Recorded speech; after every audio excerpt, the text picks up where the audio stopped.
Hello my dear students, आप सभी का इस हिंदी व्याकरण की अनुपम श्रृंखला में एक बार फिर से हार्दिक हार्दिक अभिनंदन वंदन इस्तकबाल एवं खैर मकदम करता हूँ और अपेक्षा करता हूँ कि आप जहाँ भी होंगे, जैसे भी होंगे, अपने कुल की कीर्ति को युग युगांतर तक निरंतर गौरवान्वित करते होंगे। थर्ड पीरियोडिक टेस्ट में लेसन 9 और 10 हिंदी लिटरेचर से आएगा और 10 और 11 जो है हिंदी व्याकरण से आएगा।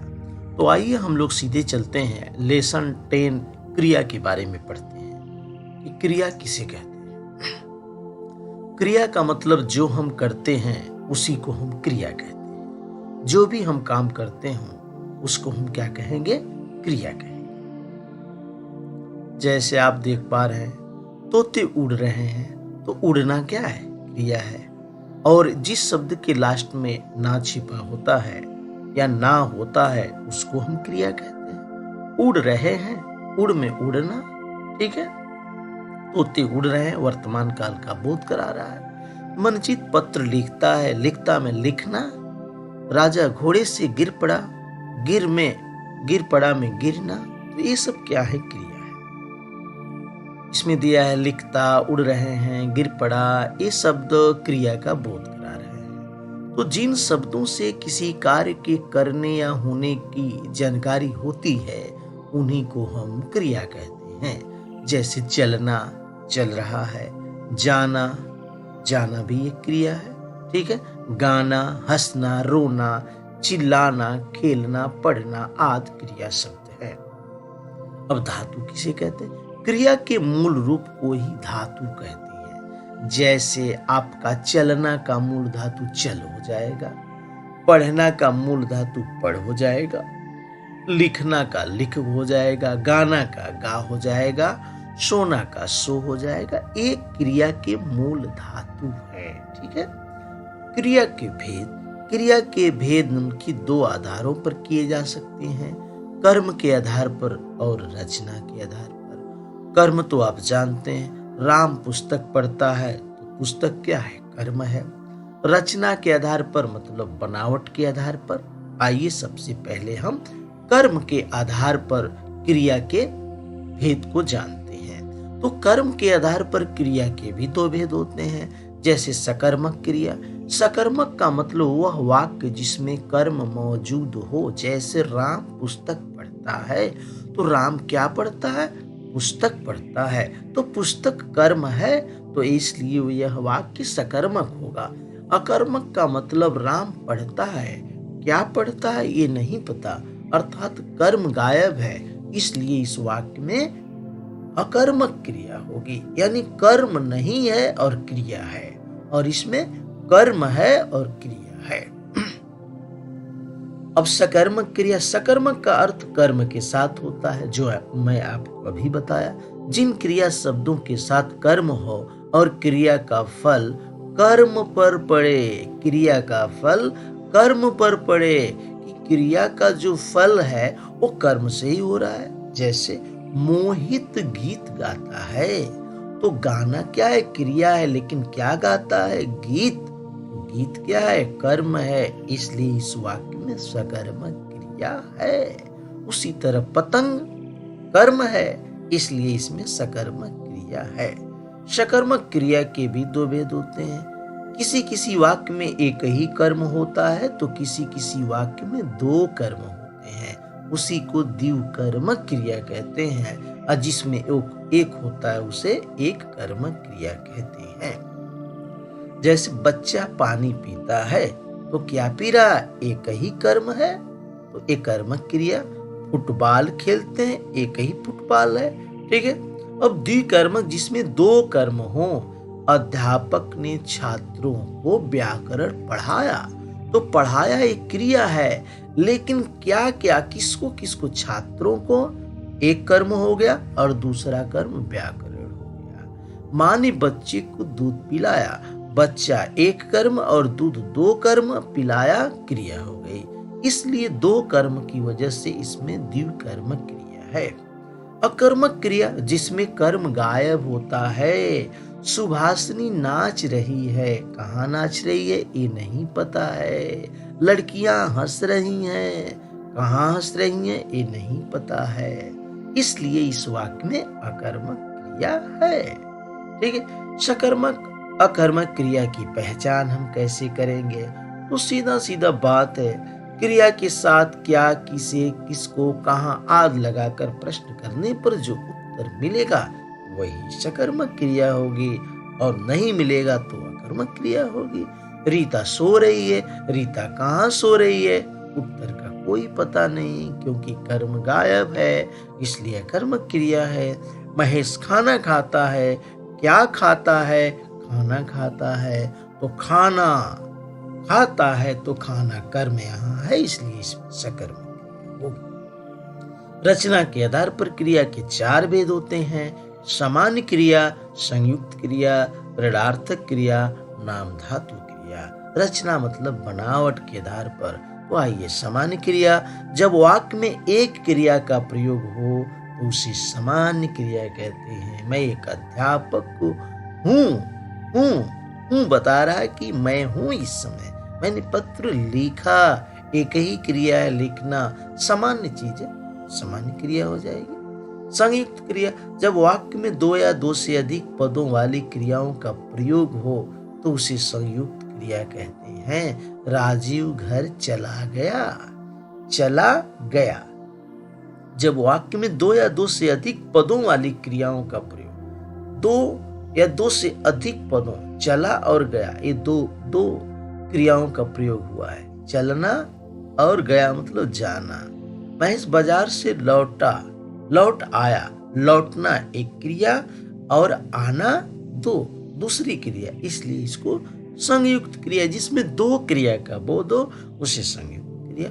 प्रेरणार्थक क्रिया, जिस क्रिया को कर्ता स्वयं न करके किसी दूसरे को करने की प्रेरणा देता है उसी प्रेरणार्थक क्रिया कहते हैं। अध्यापक ने छात्र से पुस्तक पढ़वाया।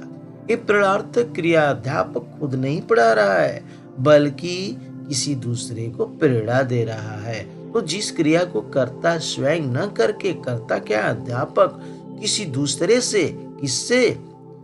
दूसरे को प्रेरणा देता, किसको, छात्र को प्रेरणा दे रहा है, इसलिए यहाँ पर प्रेरणार्थक क्रिया होगी। प्रेरणार्थक क्रिया के भी 2 रूप होते हैं, प्रथम और द्वितीय।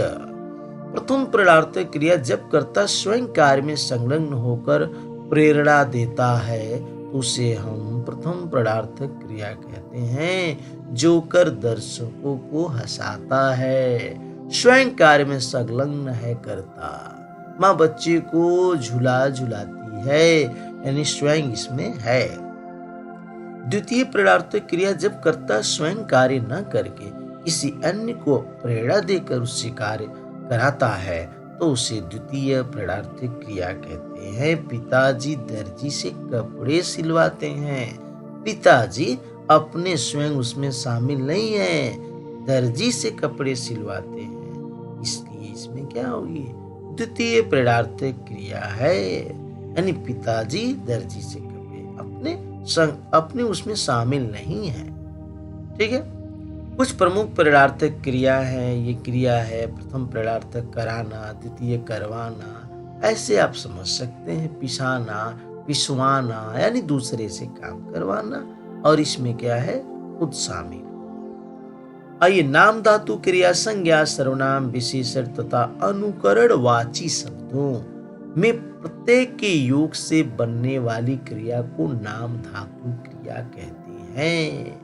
संज्ञा, सर्वनाम, विशेषण तथा अनुकरणवाची मतलब ऐसा शब्द जिसमें किसी के नक्शे कदम पर चलने की बात हो। इन शब्दों में प्रत्यय के योग से बनने वाली क्रिया को, जिसमें प्रत्यय लगा दिया जाए, और उस क्रिया को नाम धातु क्रिया कहते हैं। जैसे हाथ से, हाथ में आपने प्रत्यय लगा दिया क्या, इयाना, तो बन गया हथियाना। गरम में आपने लगा दिया आना, तो हो गया गरमाना। ठीक है। तो जिस ऐसे नाम धातु क्रिया जिसके मूल शब्द में कोई प्रत्यय लगा दिया जाए, वो संज्ञा हो, सर्वनाम हो, विशेषण हो, अनुकरणवाची शब्द हो, उसमें जब हम लगा देते हैं तो वह नाम धातु क्रिया हो जाती है। संज्ञा शब्दों से बनी नाम धातु क्रिया, ये शब्द या हाथ से हथियाना, दुख से दुखना, टक्कर से टकराना, ठीक है। सर्वनाम शब्दों से बनी धातु नाम क्रिया दिया, अपना से अपनाना, ठीक है। विशेषण से दिया है गरम से गरमाना, नरम से नरमाना, मोटा से मुटाना, तो ये सब है। अनुकरणवाची शब्द है खटखट, ठीक है, खटखट, ये नाम धातु क्रिया हो जाएगी खटखटाना। खटखट में हमने आना जोड़ दिया, खटखटाना। टन में हमने आना जोड़ दिया, टनटनाना। भन में आना जोड़ दिया, भनभनाना। तो कुछ प्रमुख अन्य क्रियाएं भी है। पूर्वकालिक क्रिया, मुख्य क्रिया से पूर्व आने वाली क्रिया को हम पूर्वकालिक क्रिया कहते हैं। मुख्य क्रिया से पहले एक क्रिया आ जाए तो उसी को पूर्व, पूर्व माने पहले, कालिक माने समय, यानी उस समय के पहले। राम दूध पीकर स्कूल गया, स्कूल जाने से पहले ये काम हो रहा है दूध पीकर, ये दूध पीकर क्या हो जाएगी पूर्वकालिक। मैंने नहाकर पूजा की, पूजा करने से पहले मैं नहाया तो नहाकर पूर्वकालिक क्रिया होगी। तो पूर्वकालिक क्रिया मूल धातु में कर या करके लगाकर बनाई जाती है। तो पी में हमने कर लगा दिया, नहा में हमने कर लगा दिया। कृदंत क्रिया, जो क्रियाएं शब्दों के अंत में कृत प्रत्यय या शब्दांश, कृत प्रत्यय किसे कहते हैं? वे प्रत्यय जो संज्ञा और विशेषण के अंत में लगकर संज्ञा और विशेषण शब्द बनाते हैं, उन्हीं को कृत प्रत्यय कहते हैं। तो कृत प्रत्यय या शब्दांश के योग से बनाई जाती है, उन्हें कृदंत क्रिया कहते हैं। तो यहाँ कृदंत क्रिया कौन हो जाएगी? जो कृत प्रत्यय या शब्दांश के योग से बनते हैं। कृत प्रत्यय जैसे ना है तो हमने क्रिया में लगा दिया, लिखना, पढ़, कर, पढ़कर। आज्ञार्थक क्रिया, आदेश, प्रार्थना, अनुमति आदि का बोध कराने वाली क्रिया को आज्ञार्थक, जो आज्ञा का बोध कराए, पढ़ो, लिखो, खेलो, सुनाओ, दिखाओ, ये सब क्या है? आज्ञार्थक, आज्ञा का बोध करा रहे। द्वित्व क्रिया, जब किसी क्रिया का प्रयोग वाक्य में 2 बार हो तो उसे द्वित्व क्रिया कहते हैं। जैसे रोते रोते 2 बार है, हंसते हंसते, खाते खाते, जाते जाते मैं थक गया, खाते खाते मैं मोटा हो गया, खाते खाते पेट भर गया, हंसते हंसते पेट दुखने लगा। मतलब एक ही क्रिया का प्रयोग 2 बार हो जाए तो उसे द्वित्व, द्वित्व माने 2, द्वित्व माने 2। तो सार संक्षेप में आपने ये सारी चीजें पढ़ी और आप निम्नलिखित प्रश्नों के उत्तर आप दे सकते हैं। क्रिया किसे कहते हैं? तो ये दिया है, किसी कार्य के करने या होने का बोध कराने वाले शब्दों को क्रिया कहते हैं। कर्म के आधार पर क्रिया कितने प्रकार की होती है? तो कर्म के आधार पर क्रिया 2 प्रकार की होती है, सकर्मक क्रिया और अकर्मक क्रिया। रचना के आधार पर क्रिया कितने प्रकार की होती है? रचना के आधार पर क्रिया के 4 भेद होते हैं, सामान्य, संयुक्त, प्रणार्थक, नाम धातु क्रिया। तो सब इसी में दिया है। पूर्वकालिक क्रिया किसे कहते हैं? पूर्वकालिक क्रिया किसे कहते हैं? तो अभी आपने पढ़ा है पूर्वकालिक क्रिया, तो उसमें से आप आंसर देके लिख लेंगे। मुख्य क्रिया, आज्ञार्थक क्रिया किसे कहते हैं? ये भी आप अभी हम आपको पढ़ाए हैं। आज्ञार्थक क्रिया, इसकी परिभाषा आप लिख लेंगे। उचित शब्द चुनकर रिक्त स्थानों की पूर्ति कीजिए। किसी कार्य के होने का बोध कराने वाले शब्दों को क्या कहते हैं? क्रिया कहते हैं। क्रिया के मूल रूप को क्या कहते हैं? धातु कहते हैं। जिस क्रिया के साथ कर्म हो उसे सकर्मक क्रिया, मुख्य क्रिया से पूर्व आने वाली क्रिया को पूर्वकालिक क्रिया, ठीक है। ये पूर्वकालिक क्रिया की परिभाषा भी हो जाएगी। जिस क्रिया के साथ कर्म न हो उसे हम अकर्मक क्रिया कहते हैं। उनकी वाक्यों की क्रियाओं को छाट कर लिखिए तथा अभी बताइए कि ये सकर्मक है या अकर्मक। माली फूल तोड़ता है, ठीक है, माली फूल तोड़ता है तो क्रिया तोड़ता हो जाएगी, तोड़ता है, इसमें सकर्मक क्रिया मैं संकेत दे दिया। लड़के दौड़ते हैं तो दौड़ते को क्रिया के नीचे और यह अकर्मक क्रिया, ठीक है। तो इस हिंदी व्याकरण की अनुपम श्रृंखला में भी बहुत कुछ बाकी है। अब यहाँ दिया निम्नलिखित क्रियाओं के प्रथम प्रणार्थक और द्वितीय प्रणार्थक रूप लिखिए। प्रथम प्रणार्थक क्या हो जाए? खिलाना, और द्वितीय खिलवाना, उठना, उठाना, उठवाना, पढ़ना, पढ़ाना, पढ़वाना, हंसना, हंसाना, हंसवाना, देखना, दिखाना, दिखवाना। ठीक, तो ये आप कंप्लीट कर लेंगे और इसके बाद हम काल आपको देंगे, आज ही देंगे वीडियो बनाकर। ठीक है, दोनों का अध्ययन कर लीजिए और फिर उसके बाद हिंदी लिटरेचर का जो एक चैप्टर मैं आपको पढ़ा दूंगा, जिसमें आपका थर्ड पीरियड आएगा। फिर आगे हम लोग एनुअल के लिए तैयारी करेंगे। तो हिंदी व्याकरण की अनुपम श्रृंखला में अभी बहुत कुछ बाकी है। वक्त है आपसे विदा लेने का। जय हिंद, जय भारत।